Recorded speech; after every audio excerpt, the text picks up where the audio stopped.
Hey guys, no intro. So just going straight back into the what if. Just a little recap of what happened last time. Basically, Naruto found out that he had uh, an ability to make an arrow and a sword. He found out the sword from when he was getting killed by a Chunin, and he found out about the arrow after he saw the scroll of sealing because Minato wrote a note inside of the scroll for Naruto. Naruto ended up killing Mizuki, shooting an arrow at him, and that is where we left off. He also has a Keke Toda, which makes him walk through walls, and another one where he is able to become invisible. And yeah, so starting off from where he left off, after that whole thing with Mizuki happened, Naruto grabbed Iruka and made his way to the hospital first, before he went to the Hokage's office. He went to the hospital, and they immediately took Iruka and thought that Naruto did it, so they were glaring at him and whatnot. Naruto sighed and didn't really care about what they had to say to him and whatnot. And then after that, Naruto left the hospital and went to the Hokage's office. Now, like I said, we see Naruto making his way to the Hokage's office. And he walked up the stairs and knocked on the door. Hiruzen said, "Come in," and it was Naruto with the scroll of sealing on his back, like how he was wearing the scroll during the pain fight. The fight against pain. And as soon as the Anbu saw him, they were, what, 4 Anbu? No, 3 Anbu. They're 3 Anbu. And they all jumped down and dashed towards Naruto. And for perspective, Hiruzen is at his desk, and Naruto is walking up to the desk. And after he closes the door and walks up to the desk, that's when the Anbu jumped down. And so the Anbu, like I said, the Anbu jumped down and rushed towards Naruto. And they all have Tontos, and they try to hit Naruto in the back. Or try to slice him in half or something, like that. And then Naruto disappeared from their view, like he became invisible, and then reappeared behind them. And let's say that these Anbu were sensory ninja, and so they were able to sense or just feel that they were about to be attacked, and so they moved to the side, and then so one of them got hit in the chest, and then two others moved to the side. One of them moved back farther than the other, and then the other went for Naruto, went to hit Naruto in the head. And Naruto made his sword appear, using how he does. And then he blocked a strike. And then the Sandaime, or Hiruzen, he said enough. Enough is enough. What's happening? Ooh, Naruto, how did you make that sword? How did you do that? And Anbu, why are you attacking Naruto? Because he didn't do anything.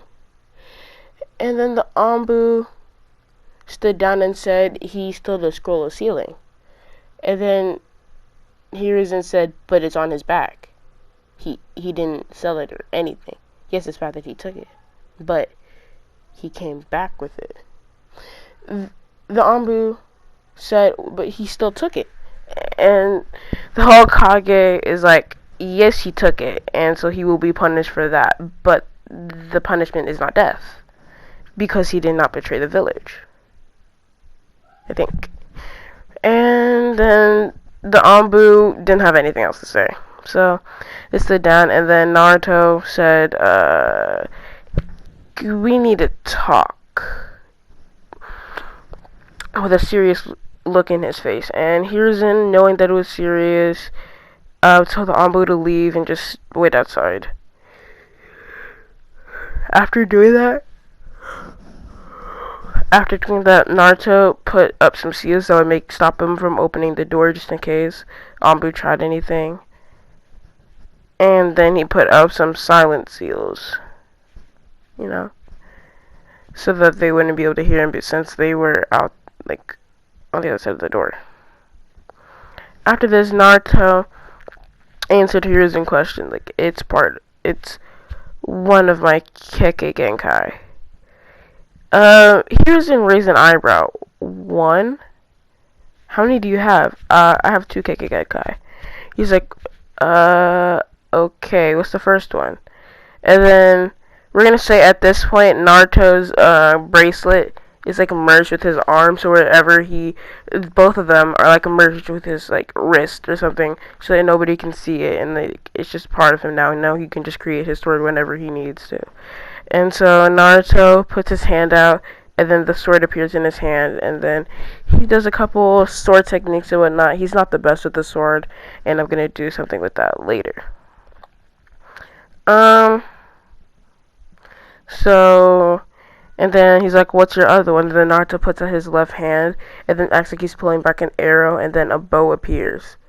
And then he opens the window, and then shoots the bow at a training ground, and Hiruzen just sees, like, a ton of trees just get uprooted off of the ground.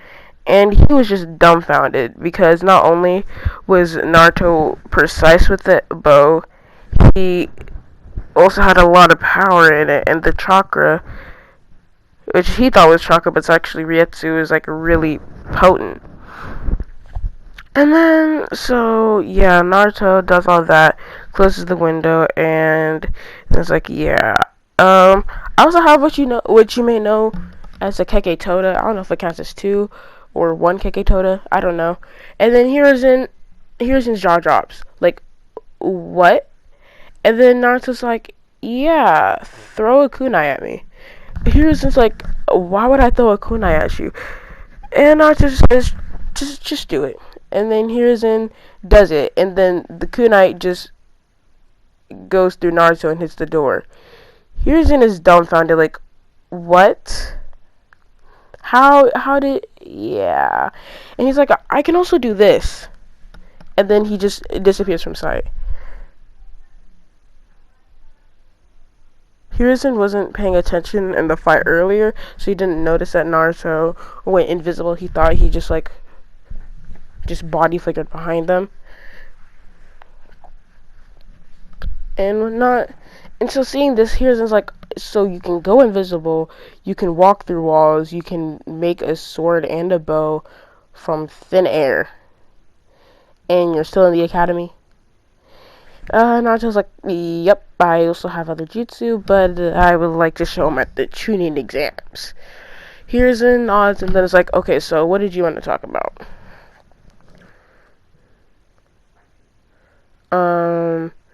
Naruto then says, how could you? Hiruzen didn't know what he meant by that. He meant by, like, how could you? And so he's like, what do you mean, how could I? How could you lie to my face about my parents and everything? And then Hiruzen's like, what are you talking about? And Naruto's becoming a lot more frustrated because Hiruzen's not telling him the truth. You know, still acting like he doesn't know. Saying that your parents died in the Nine-Tails attack. And I don't know who they are. Naruto's like, you know who they are. And Hiruzen's like, Naruto, what are you talking about? I have no idea who your parents are. All I know is that you were orphaned during the Nine-Tails attack. And then Naruto brings up, okay, so how do you know my name is Naruto? And then Hiruzen's like, I named you? Not, you know, not expecting not to ask this. No, actually, Hiruzen said they told me, and then, like, covered his mouth, like, oh, oops, I messed up. So, you do know my parents. No, I know friends of your parents. And then I was just like, so since you know friends of my parents, wouldn't you know who my parents are? And then he was just like, no, I didn't ask. Well, then could you take me to where those Naruto puts up two fingers on each hand and makes the quotations? Can you tell me where those friends are so that I can ask who my parents are? Uh, Here isn't not knowing how to get out of this. Is like, I guess. And so basically, he's gonna take him to somebody who knows not to tell Naruto who his parents are, but not. And then Naruto's like, it doesn't even matter. I already know who my parents are. So Naruto was saying that he already knew who his parents are, and he was just like, how? I don't even know who they are. And then Naruto's like, stop lying. I know you know who they are. I mean, Minato was your successor after all. And then he hears his eyes widened.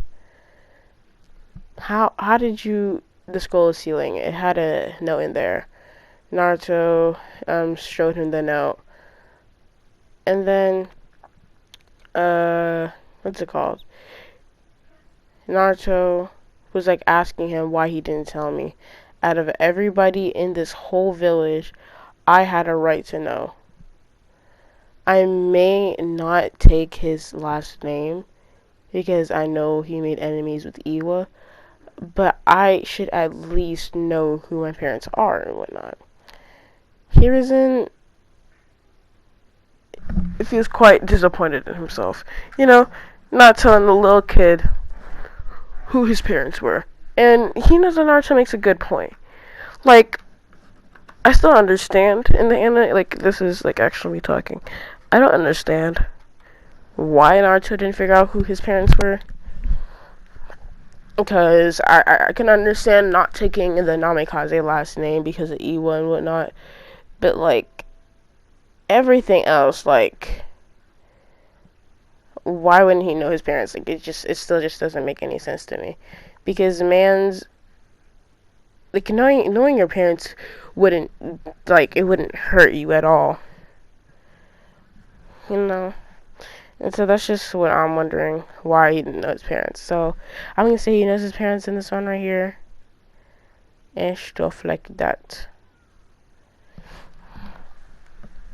And now, let's see.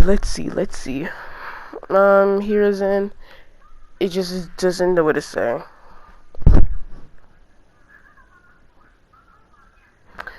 And then Hiruzen asks, well, what else do you know?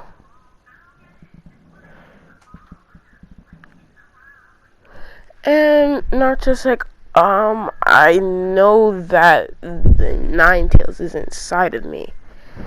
And Hiruzen's like, that Minato. And then Naruto's like, now for that one, why didn't you tell me? Because we wanted you to live a normal life. A normal life. A normal, like, I know you did not think that I would have a normal life having this inside of me, considering how I'm treated by the people in this village. I know you don't think that I really could have a normal life, because I don't have a normal life. Like, my life, I'm shunned by everyone. I have no friends, and my sensei tried to kill me.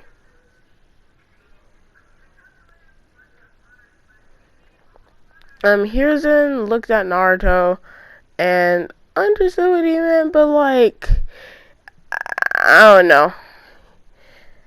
And then Naruto's like, wouldn't it have made more sense for me to know so that I could know not, like, that I need to control my anger a lot more than normal? Wouldn't that have just made more sense? Hiruzen's like, but if you knew, then it would be harder for you. How would it be harder for me? Because all it would do is have me know what I am doing. or like what I need to do, like as to not hurt people. Hiruzen sighs and knows Naruto's right. And then is like, is that all? And Naruto's like, I guess you could say that.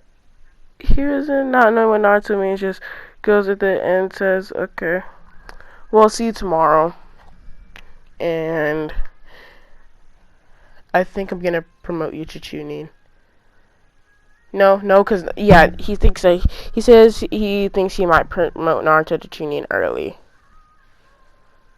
And Naruto is happy and whatnot, and then leaves.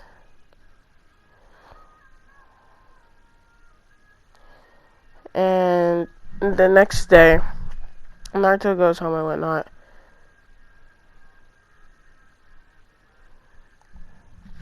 Naruto goes home and then goes to the class, and like in canon, Shikamaru's wondering why Naruto has a headband.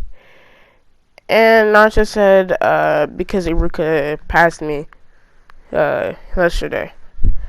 And then Shikamaru's like, whatever.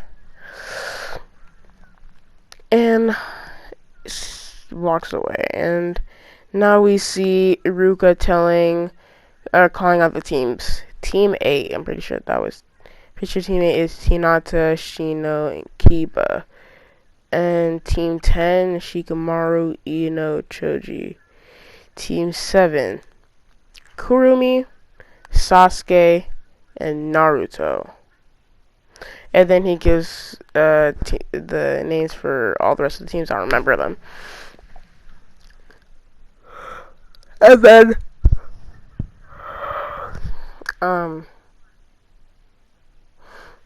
we see Asuma coming into the class and gets Shikamaru and then gets Team 10. They walk out and then Team 8 is like, whoever's Kiba, I'm pretty sure it was Kiba that said this. Whoever's team is the last one in here is the worst. And then a couple minutes later, Kurenai, the idiot, comes in and whatnot. And then now an hour later, Kakashi still isn't there. And so what Naruto does is I'm getting this from like another what if. So no, actually, nah. Let's not do that. So let's say this. So since Kakashi hasn't made it there yet, what Naruto did is he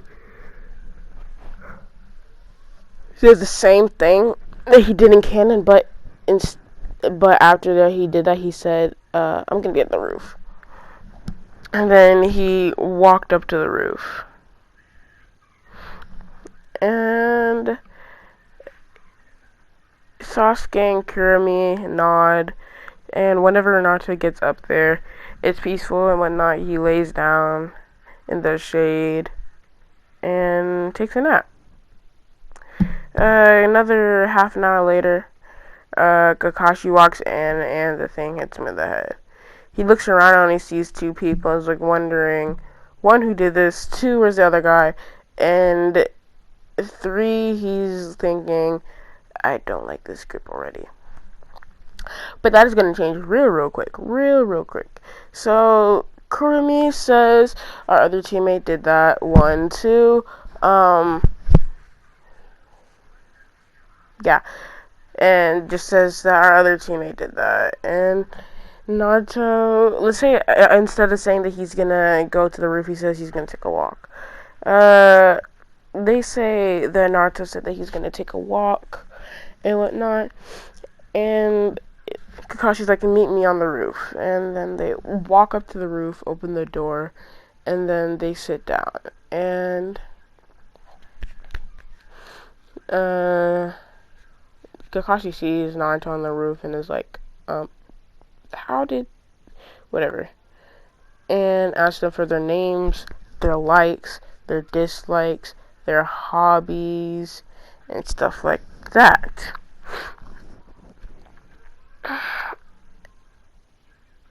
And their dreams and stuff. So Kuromi, Sasuke, and Naruto sit next to each other, and in that order from left to right. That is how we go. Kuromi says that she likes training with her sword and is training her Kekkei Genkai. Kakashi's like, so she has a Kekkei Genkai. I wonder which clan she's from. She doesn't look like an Uchiha. And she's not of the Yamanako or Akamichi. I don't think she's a Nara either. I'll have to ask the Hokage. And then she also said she likes eating ramen with Naruto. She doesn't like bratty, loud, obnoxious, and just all around annoying people like Sakura. Kakashi sweat drops because that was specific and whatnot. And her goal is to be known worldwide, or as one of the best, if not the best, swordswoman and whatnot. So that happened. And she also says her dream is to be like her father and whatnot, or her dream is to be that worldwide known swordswoman, and her goal is to be like her father one day and like own his sword, because there's something special with his sword and whatnot. So yeah, that happens. And let's say Kuromi is part of the Sukhotai clan. It's a clan that I made up in another What If that I made that I don't know if I'm going to continue. I think I might though. I think I might continue it though. Anyway, it's part of that clan and whatnot. And so that's what clan she's a part of. And so I'm gonna give her a pretty cool Kekkei Genkai. It's probably gonna be a dojutsu. I don't know what I'm gonna name it. And then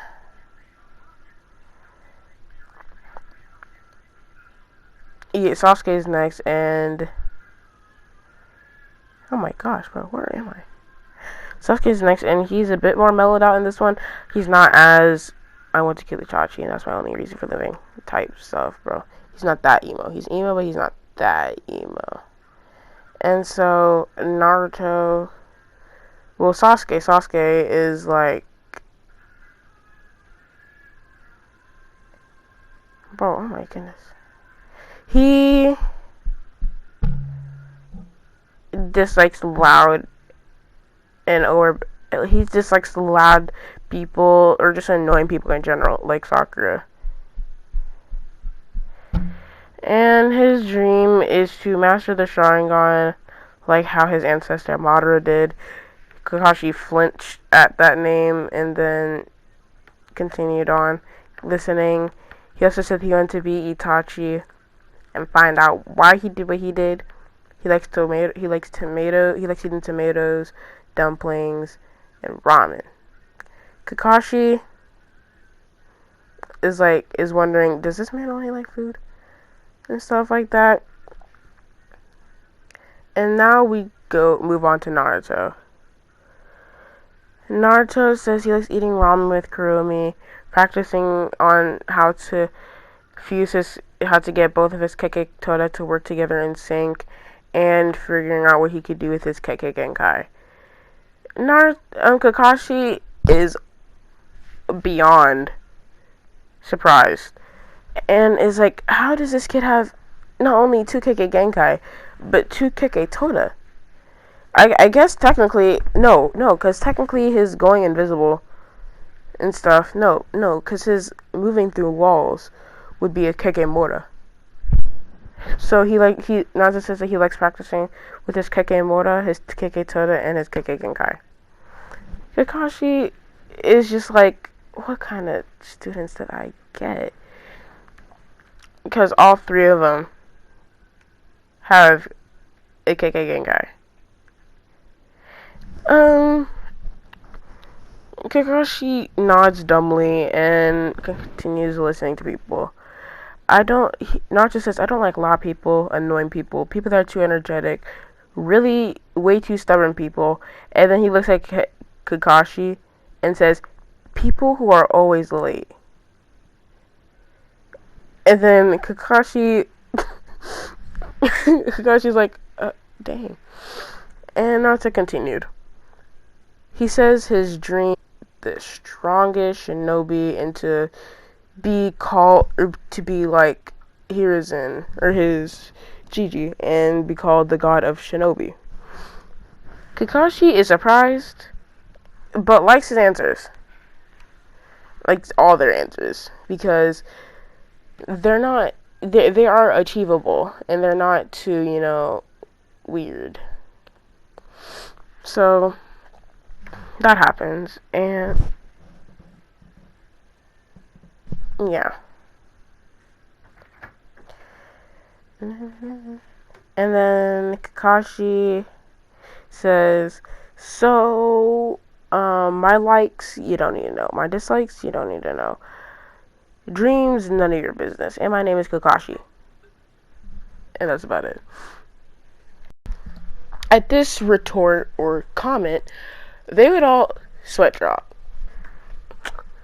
And yeah. They all in unison are thinking, are you kidding me? We only learned his name. That was dumb. And then Kakashi's like, okay, Team 7, you're gonna meet me at Training Ground 7 tomorrow morning at 7 a.m. And then he's like, I suggest you don't eat, or you might throw up. They nod, and Naruto says, I'll be coming here around 10:30. And then they nodded each other in agreement, just making sure that Sasuke, Kurumi agree with him. And then Naruto asks if they want to go eat and stuff. And Sasuke's like, yeah, no, I'm fine. And then Naruto says, okay. And then looks to Kurumi, and then jokingly says, okay, well, I guess it's a date. She then pulls a Hinata and faints. Naruto's sweat drops. And then picks her up and lays her down to rest on his lap and whatnot. And then she wakes up after an hour, fine and all. And then he says it again. And then she faints, and he facepalms like, I probably should have expected that. Let's not do that next time. And then he lays her down and goes to a barbecue shop and gets her favorite food. And then a favorite food from the barbecue shop, and then gets some sushi, some dumplings, and some ramen for him. They'll share the sushi and dumplings. And then he makes it back, and that's when she wakes up. She sees Naruto giving her his little grin and whatnot. And yeah, they eat,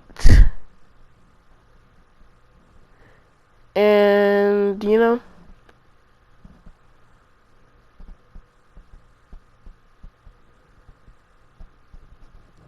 after that, a little while, we could say that since she's an orphan and he's an orphan, they kind of live together, but they don't do anything because Naruto has let's say in this one, Naruto has 3 rooms in his house.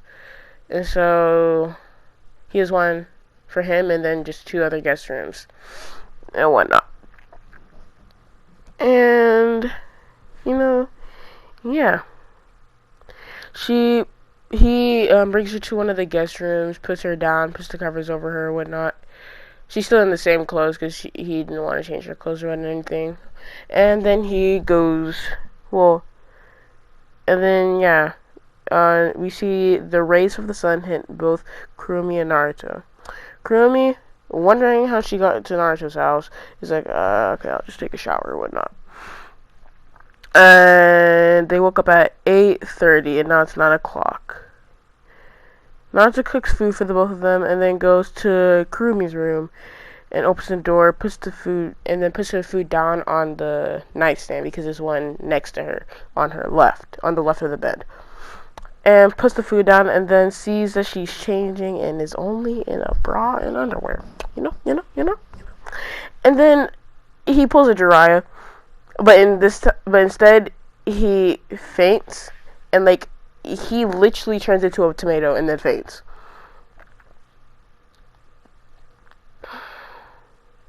He wakes up around 10 o'clock, and then Kurumi is just standing right there, looking at him. He's slightly scared because he knows how strong Kurumi is, and that if they were to fight, if she was mad, then she might actually win against him. Naruto is just looking at her, slightly scared, but at the same time, intently, just like waiting for her to say something. She blushes and then looks at Naruto. And then Naruto says, Kurumi, I was gonna ask you something earlier today before I fainted. She looked at him, kinda with a serious face, as he pointed out the fact that he fainted and whatnot. And then Naruto said this, so, would you, go out with me and whatnot? And then Naruto said the last part, like a tomato, and whatnot. And then Kurumi heard this, and then she said, you're gonna have to find out in the next part. And yeah, I'm gonna do the video right here. Hope you like it. Subscribe. Do all that stuff. And see you on the next one. Goodbye.